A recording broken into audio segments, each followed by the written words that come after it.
Hello, ladies and gentlemen. Honkai Star Rail is a pretty generous game, and I don't think many people will really debate on that. Due to the combination of the meta, rewarding multiple build archetypes, and constantly building new characters, expanding rosters by pulling, it's not really surprising that players get free stuff a lot of the time to help out on endgame goals and act as a power baseline. But of course, not all rewards are permanent, not all rewards are equal, and some rewards are limited. The limited rewards usually come in the form of daily login pulls that aren't that huge to miss out on. They're pretty good at balancing them. Actually, hold on. I'm kind of curious now. How many 10 pull login events there have been? Okay. Version 1.0, I remember that there's a 10 pull for the initial landing, the initial launch. So I remember that. That's 1. Let's see with this website. Version 1.1, that's 2. Blade, 3. Nay, 4. Oh my god. Don't tell me. Hold on, let me see it. This is my live reaction. Okay. Every version, instead of 2.1, got 10 free pulls. And I'm pretty sure 2.1 is the anniversary patch, right? So that was even more than 10 pulls. So let me count. Okay, 1.0 is 1, 2, 3, 4, 5, 6, 7, 8, 9, 10, 11. 11. So 110 Star Rail pulls, which is enough to get a 5-star. Okay, I did not realize it was that big. Okay, never mind. I'll add this to the video. But sometimes they do some out-of-pocket free rewards that anyone that missed out on it feels like they're working at a disadvantage. And some advice and guide videos just don't apply to these new accounts. These are the account breakers, limited rewards that were so good that anyone that missed it could notice a depressing hole in their account.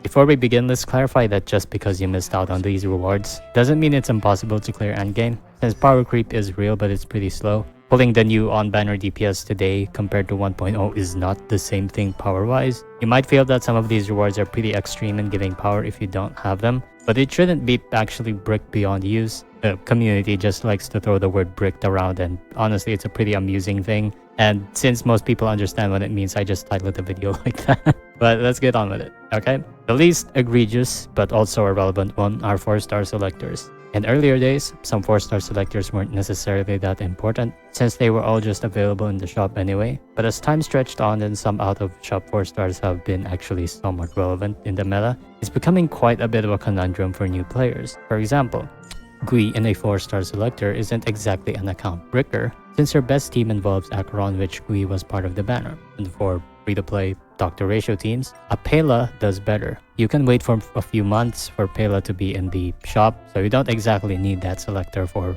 2 of these units. But imagine this, right?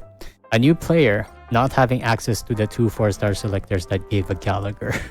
With the Super Break meta, I don't know if I could live with an account that doesn't have that in this sort of environment. Some 4-stars that rely on Eidolons can also get pretty bad, since a specific 4-star on the banner isn't guaranteed. There's a chance you may just never get a specific 4-star after 100 pulls. For example, Misha, Luca, and Shui, basically the DPS 4-stars, right? The value of a 4-star selector for these DPS units is pretty high on their own. Aside from that, I wouldn't necessarily say an account without an E1 Gallagher is bricked, in the sense that you can't clear anymore. But the expectations set upon you by the community on free-to-play Super Break being meta may not exactly be true for you because you don't have that Gallagher.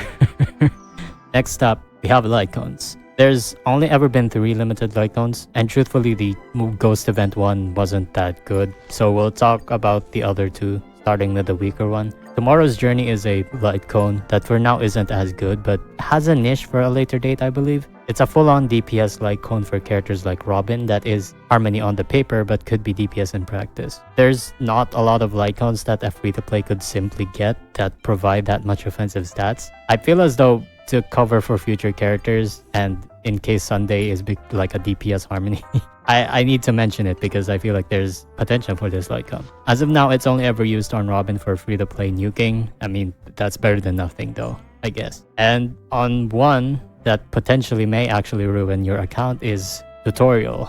The tutorial starts. This is the meshing cogs of Nihility codes, except the stats are actually good. I have no idea what they were thinking while making this Lycon, but putting it as limited is pretty evil. You could put this on Silver Wolf to cover both her EHR and ultimate uptime, You can put this on Pela for faster ults to feed Acheron and do the same thing for Silverwolf. You can put this on Welt for his supported build, and a lot of other cases could use this. I don't have this Litecoin on my American account, and I pray every day that they put this in like a sort of shop that I can get it to S5. I don't care how much feathers it takes, I really need this Litecoin. This Litecoin is just an incredibly strong energy feeder, and if there were any more supportive Nihilities that depended on their ult, like, well, not Acheron, she's not supportive, you get what I mean. They would really like this Litecoin. It's a good thing that some other Nihility LCs are really strong, like Resolution, and later they made a small fix by adding solitary healing for, I guess, the DOT PF version of tutorial.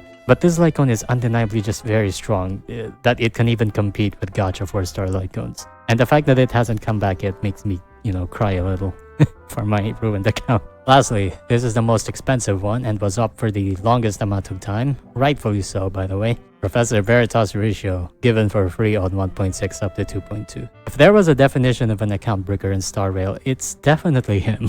Dr. Ratio has an insanely high follow-up count that the free Hunt March 7th definitely is a free-to-play powerhouse core with him. His dependencies also made some 4-stars pretty useful that weren't popular, like with Ifen. He kind of faced the same benefit that Acheron had of having less team overlap than your usual hyper carry. And goddammit, he's a limited 5-star.